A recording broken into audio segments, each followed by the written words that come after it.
Dobrý deň. Dnes by sme vám chceli povedať pár slov k nášmu semestrálnemu projektu, ktorý vypracovala Denisa Garajová, Janka Horňák, Sabina Krištofíková a Kristýna Surgentová. V rámci nášho projektu sme si vybrali spoločnosť Tatrasvit Sox. Jedná sa o slovenskú spoločnosť so sídlom v meste Svit. Špecializuje sa na výrobu kvalitných ponožiek a pančuchového tovaru. Firma bola založená v roku 1934 českým podnikateľom Jánom Antonínom Baťom a pokračuje v tejto tradícii už viac ako 90 rokov. Medzi produkty značky Tatrasvit patrí okrem iného hlavne ponožky, či už klasické, športové, zdravotné pre ľudí s nejakými špecifickými potrebami, alebo taktiež ponožky so zaujímavým dizajnom a okrem tohto aj pančušky, napríklad pančušky pre deti. To sú naši zákazníci. V podstate medzi našich zákazníkov patria či už muži, ženy alebo deti, rodiny. Všetci, ktorí hľadajú kvalitné a pohodlné ponožky či pančuchový tovar pre rozličné príležitosti. Patria k nám najmä športovci alebo jednotlivci, ktorí majú radi rozličné športové aktivity a vyžadujú funkčné a odolné športové ponožky. Ďalej osoby s citlivou pokožkou či nejakými špecifickými zdravotnými potrebami. Boli výhodne hypoalergénnych a pohodlných produktov, ktoré ponúkame a tiež ľudia sledujúci rozličné modné trendy, keďže máme veľmi široký sortiment rozličných dizajnov. Čím je náš produkt odlišný a výnimočný? Máme vlastne dlhoročné pôsobenie na trhu a silný tým odborníkov s bohatými skúsenosťami. Garantujeme kvalitu a ekologický prístup. Od roku 1999 sme držiteľom certifikátu na systém riadenia kvality ISO 9001 a certifikátu kvality o Ecotext, ktorý zaručuje nezávadnosť použitých farbív a neškodnosť ich ekologického spracovania. Veľký dôraz kladneme aj na výsledný vzhľad ponožky. Po dokončení výroby všetky ponožky pozorne kontrolujeme a dbáme na to, aby bol každý pár v 100% stave. A výrobou na Slovensku podporujeme lokálnu ekonomiku a zamestnanosť v regióne. Prečo by si mal niekto kúpiť naše produkty? Určite kvôli spoľahlivosti a kvalite, ktorú ponúkame, v neposlednom rade aj komforte a funkčnosti, ktoré naše produkty vlastne majú, a tiež štýlovému dizajnu, zodpovednosti k životnému prostrediu a ekologickým materiálom, ktoré využívame pri výrobe a tiež výberom produktov Tatrasvit zákazníci vlastne podporujú teda okrem toho, že majú kvalitný produkt aj domácu lokálnu výrobu, ktorá má bohatú históriu a zodpovedný prístup k životnému prostrediu. V rámci e-mail marketingu sme začali zakúpením hostingu a služby Business Mail cez spoločnosť WebSupport, ktorá nám poskytla potrebnú infraštruktúru pre e-mailové aktivity. Následne sme zaregistrovali doménu tatarsvit.online, čo je kľúčový krok pre našu online identitu. Potom bolo nevyhnutné pridať doménu do nástroja Brevo, čo je platforma na e-mailový marketing. Pridanie domény nám umožnilo vytvoriť profesionálne e-mail kampane.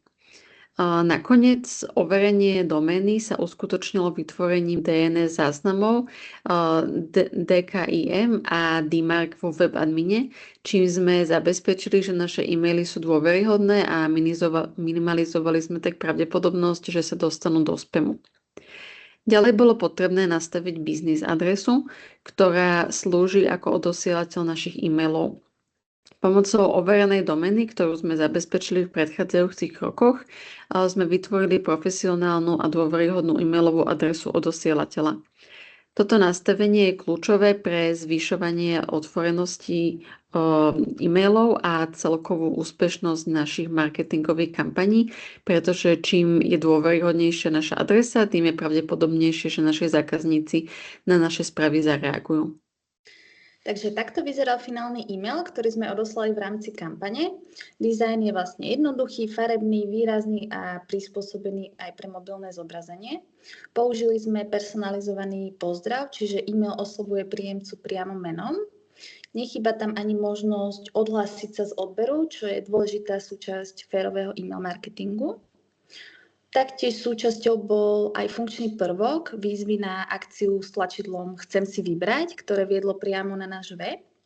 A taktiež sme pridali aj funkčné prepojenia na sociálne siete, ako je Facebook a Instagram, ktoré návštevníkov presmerovali priamo na naše profily. Dobre, takže toto je základný prehľad výkonnosti našej e-mailovej kampane s názvom Tatrasfit novinky jar 2025, ktorú sme vytvorili a rozposlali.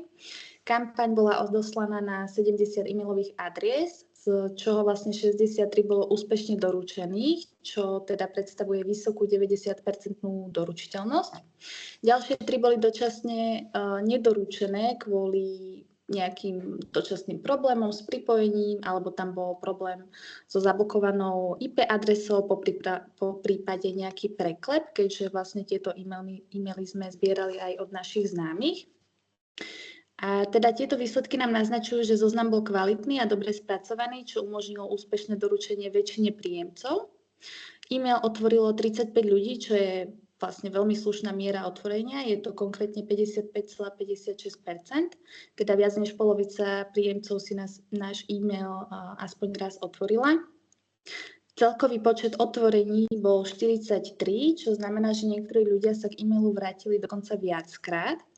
A z toho vlastne 15 otvorení pochádzalo zo zariadení Apple, ktoré načítavajú správy automaticky, čo síce mierne skresľuje tieto výsledky, ale aj takto signalizuje záujem. Z pohľadu interakcie s obsahom sme mali tiež pozitívne výsledky, čiže miera preklikov bola 15,87%, čo je z nášho pohľadu tiež výborný výsledok. Celkovo bolo zaznamenaných 19 kliknutí, 110 bolo unikátnych, teda od rôznych používateľov. A zaujímavé je aj to, že takmer 29% ľudí, ktorí si e-mail otvorili, tak na niečo klikli. To naznačuje, že obsah e-mailu bol pútavý a výzvy na akciu boli správne zvolené, keďže dokázali motivovať niektorých príjemcov k ďalšej interakcii. Z celkových 70 príjemcov sa odhlásili len 3 používateľia, čo predstavuje mieru odhlásenia len 4,76%. A toto číslo je vlastne úplne bežné a úplne priateľné, pretože odhlásenia sú úplne prirodzenou súčasťou každej kampane. Veľkým pozitívom je aj to, že žiadny príjemca neoznačil e-mail ako spam. To znamená, že sme dodržali všetky zásady korektnej e-mailovej komunikácie a náš obsah bol vnímaný ako dôveryhodný. Pre spoločnosť Tatrasfit sme si pripravili aj SWOT analýzu, kde sme si zhodnotili všetky silné stránky, slabé stránky, príležitosti a hrozby. V rámci interných faktorov medzi silné stránky určite patrí dlhoročná tradícia a to, že je značka spojená s kvalitou. Táto značka funguje už konkrétne skoro 90 rokov, ako kolegynka na začiatku spomínala, takže ten príbeh je tam naozaj silný a dlhý. Dôležitou výhodou je tiež ekologická etická výroba s certifikáciou a máme tiež silné exportné zázemie, a to konkrétne až 70% produkcie smeruje do zahraničia. Na strane slabín potrebujeme určite spomenúť negatívny hospodársky vývoj, konkrétne klesajúce tržby a výraznú stratu za rok 2024 a tiež vysokú zadlženosť a obmedzenú schopnosť osloviť mladšiu generáciu. Online prezentácia značky je zatiaľ tiež menej konkurencieschopná, chýba je aj výraznejšia inovácia v dizajne produktov. V rámci príležitosti určite by sme siahli po trende udržateľnej módy a bioproduktov. Pokúsili by sme sa tiež rozšíriť predaj skrz Marketplace, či už Zalando alebo Amazon. Snažili by sme sa zvýšiť povedomie prostredníctvom influencer marketingu, či využiť spomínanú silnú históriu značky v rámci storytellingu. Ako hrozby vnímame veľmi silnú cenovú konkurenciu z Ázie, keďže, ako všetci určite vieme, majú tam veľmi lacnú výrobu a ponúkajú veľmi lacný tovar. Tiež ako hrozbu vnímame pokles schopností spotrebiteľov spôsobených kvôli inflácii, ktorá aktuálne je pomerne vysoká, a tiež zmenu nákupného správania, prechod na online a nižšiu lojalitu zákazníkov. Pripravili sme aj mini SWOT Maticu Tatrasfit, kde sme si tiež zhodnotili silné, slabé stránky, príležitosti a hrozby. A v podstate v rámci mini SWOT analýzy sme každému faktoru priradili váhu a dali sme mu bodové hodnotenie. Každý faktor sme ohodnotili bodmi od 1 po 5 podľa významnosti a pridali sme mu váhu, kdežto súčet váh musí byť číslo 1, alebo teda 100%, a následne sme vypočítali vážené skóre podľa dôležitosti. Výsledné vážené skóre pre silné stránky nám vyšlo 4, a pre slabé stránky nám vyšlo 3,85. To znamená, že Tatrasvit má mierne silné interné zázemie a pri externých faktoroch bolo skóre príležitosti 3,85 a skóre hrozieb 4,05. A teda prostredie, v ktorom firma pôsobí, je mierne rizikové a náročné a výsledky nám poskytujú veľmi dobrý základ pre výber optimálnej stratégie. Z týchto výsledkov sme si vypočítali SWOT vektor, teda ide o interný vektor, rozdiel medzi silnými a slabými stránkami, ktorý nám vyšiel plus 15, čo predstavuje vlastne mierne pozitívne vnútorné nastavenie firmy, a tiež externý vektor, ktorý nám vyšiel minus 20, a teda minus 0,20, teda vonkajšie prostredie je menej priaznivé. Tieto výsledky sme znázornili aj graficky, ako môžete vidieť. Vektor smeruje do oblasti tzv. ST stratégie, čo znamená, že firma má potenciál využiť svoje silné stránky na zvládanie hrozieb a je to logická a realistická cesta, ktorú by sme od Tatrasvitu odporúčili. Ako však môžete vidieť, všetky tieto cesty boli viac menej veľmi podobné, takže na záver sme sa pri návrhoch konkrétnych stratégií pre Tatrasvit zhodli, že ani jedna z tých ciest by nebola zlá, ale určite podľa teda výsledkov najlepšie výsledky dosiahla stratégia ST. Stratégia ST teda nám určuje a pomáha zamerať sa najmä na využitie silných stránok a elimináciu hrozieb. V praxi by sme mohli povedať, že to znamená zvýrazniť kvalitu a udržateľnosť výrobkov, ktoré ponúkame ako odpoveď na lacnú konkurenciu z Číny. Zároveň by sme posilnili marketingový dôraz na to, že sme slovenského pôvodu a že máme skvelú a dlhoročnú tradíciu značky. A navrhujeme aj optimalizáciu výrobných procesov na zníženie nákladov a zavedenie produktových balíčkov, aby sme tiež lákali spotrebiteľa nakúpiť si napríklad rozličné rodinné balíčky a presvedčiť ich o tom, že naozaj ten nákup u nás je výhodný. V rámci spoločnosti Tatrasvit sme tiež využili rôzne frameworky, ako napríklad Messy Middle, Fog a Jobs to be done. Ako prvý sme využili Messy Middle, ktorý analýzuje značku Tatrasvit v rámci 10 rôznych oblastí. Prvá oblasť sa zameriava najmä na zviditeľnenie počas explorácie. Značka je jasne viditeľná napríklad v prehliadači Google, kde sa hneď objaví na začiatku, tiež prípadne v rámci rôznych porovnávačov, ako je napríklad Heureka, avšak chýbajú tu ešte také viac výraznejšie porovnávače, ako je napríklad About You alebo Zalando. Tiež na internetových stránkach zákazníci nájdú rôzne zaujímavé články v sekcii blogu a prípadne tiež tu chýba napríklad sekcia recenzií, kde by vlastne zákazníci mohli porovnávať jednotlivé produkty alebo prípadne by mohli vyjadriť svoj názor ohľadom spoločnosti. Druhou oblasťou bola podpora evaluácie. Spoločnosť jasne komunikuje svoje výhody, ako napríklad rôzne certifikáty, tiež dôraz na slovenské produkty a tiež zobrazuje históriu svojej spoločnosti. Avšak na druhej strane tu nie je k dispozícii rôzne porovnávanie produktov ani často kladené otázky. Tretou oblasťou sú behaviorálne skratky. Na stránke bohužiaľ zákazníci nemôžu nájsť dané recenzie ani predaný počet kusov produktu.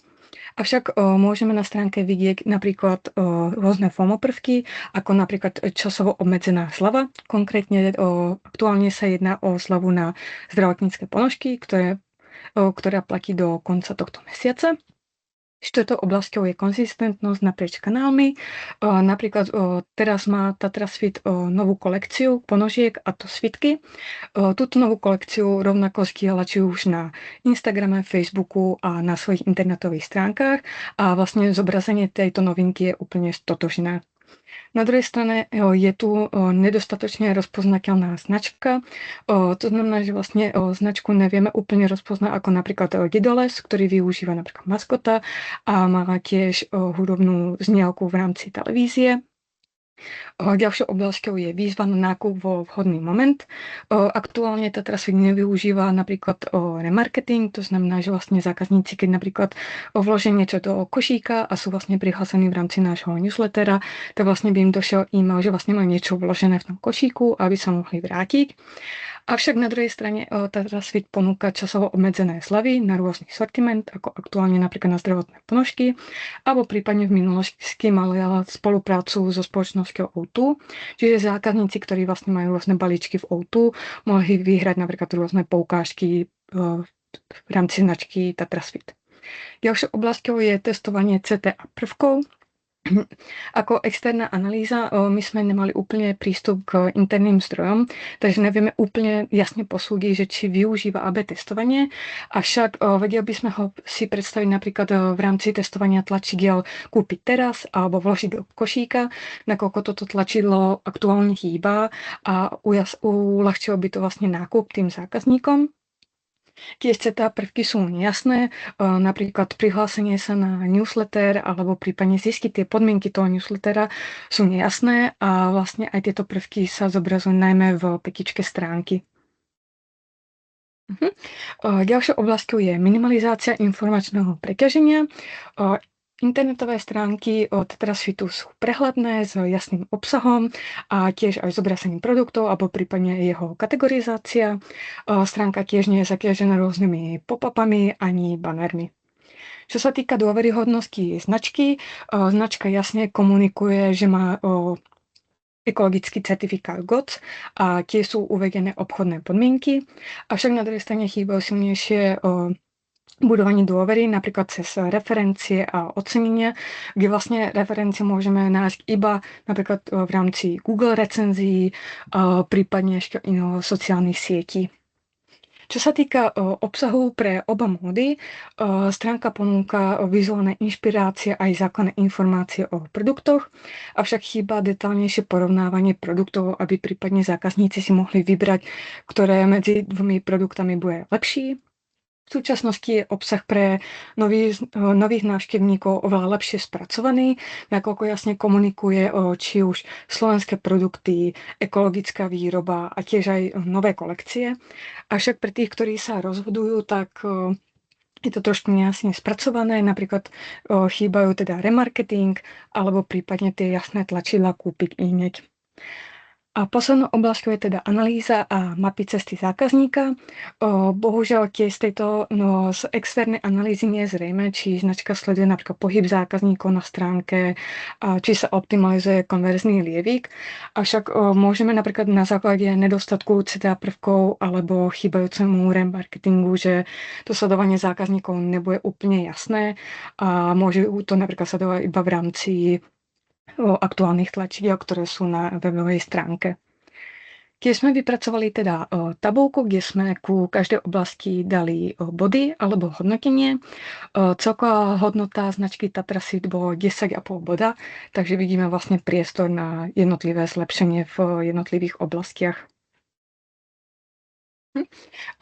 Ďalej sme tiež využili frameworky ako teda Jobs to be done a FOG. Čo sa týka Jobs to be done, tak sme sa zamerali hlavne na oblasť funkčnosti, sociálneho pôsobenia a uspokojenia emocionálnych potrieb. V rámci zdôraznenia funkčnosti by sme chceli hlavne klásť dôraz napríklad ak máme zdravotné ponožky, tak by sme mohli pridať hodnotenia od iných zákazníkov. Čo sa týka ekologických produktov, tam by sme mohli dať napríklad do popredia certifikát GOTS a jeho význam pre ekoprodukty. Čo sa týka sociálneho pôsobenia, Tatrasfit by mohol napríklad prezentovať unikátne vzory ponožiek na sociálnych sieťach a využiť pritom rôznych influencerov. A pri uspokojovaní emocionálnych potrieb tu by sme mohli vytvoriť články, ktoré by sa dotýkali napríklad prezentácií ekologickej výroby a jeho produktov, alebo prípadne dizajnových kolekcií, ktoré napríklad sú aktuálne v trende a ľudia ich nosia. Čo sa týka FOG frameworku, tu sa zameriavame vlastne na 3 oblasti, a to motivácia zákazníkov, schopnosť zákazníkov a podnet zákazníkov. Hlavnou motiváciou značky Tatrasfit je hlavne zobraziť ten slovenský pôvod, tradíciu, kvalitu a ekológiu produktov.